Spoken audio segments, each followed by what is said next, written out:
Hello दोस्तों, बहुत बहुत स्वागत है आपका इजी पढ़ाई में। क्योंकि प्रतिशत का जो पार्ट 1 है उसके अंदर मैंने आपको बेसिक सवाल करवाए हैं जो बहुत ही इंपॉर्टेंट है। और जिन दोस्तों ने पार्ट 1 नहीं देखा है, मैं थोड़ा सा आपको उसकी जानकारी दे देता हूँ कि मैंने आपको प्रतिशत के पार्ट 1 में क्या पढ़ाया था। तो देखिए, परसेंटेज निकालना है, किसी भी संख्या का प्रतिशत निकालना है। तो अगर आपके सामने कोई भी संख्या रहती है, मान लो 50%, अगर इसी का मैं अगर आपको बोलूँ कि इसका फ्रैक्शन बताइए, 50% का फ्रैक्शन बताइए, तो कैसे बताएंगे हम लोग? प्रतिशत हटेगा और नीचे क्या आ जाएगा?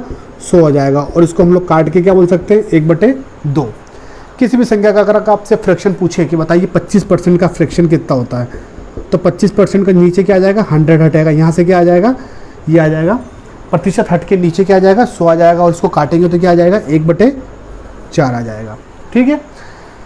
अगर मैं बताऊँ, अगर मैं पूछूं कि बताओ 30% का फ्रैक्शन कितना होता है, तो 30% का यहाँ से प्रतिशत हटेगा तो नीचे क्या आ जाएगा? 100 आ जाएगा।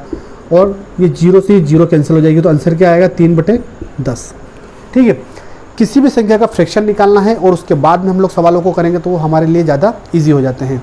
तो कुछ फ्रैक्शन है, मैं आपके सामने लिख देता हूँ, तो आपके जो सवाल रहेंगे उसके अंदर उसी टाइप के फ्रैक्शन हमसे अधिकतर पूछे जाते हैं। तो ये आपको याद हो जाने चाहिए कि इसका कौन सा फ्रैक्शन है, इसका कौन सा फ्रैक्शन है। तो हम लोग, मैं लिखता हूँ कुछ फ्रैक्शन। 1/2। 1/2 का मतलब क्या होता है? 50%। 1/3 का मतलब क्या होता है? 33 सही 1/3%।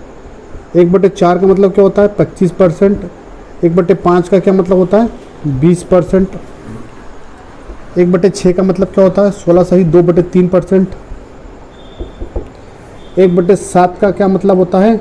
14 सही 2/7%। 1/8 का क्या मतलब होता है? 12 सही 1/2%। 1/9 का मतलब होता है 11 सही 1/9%। 1/10 का क्या मतलब होता है? 10%। और 1/11 का क्या मतलब होता है? कि 9 सही 1/11%। और एक फ्रैक्शन और है 3/8, 37 सही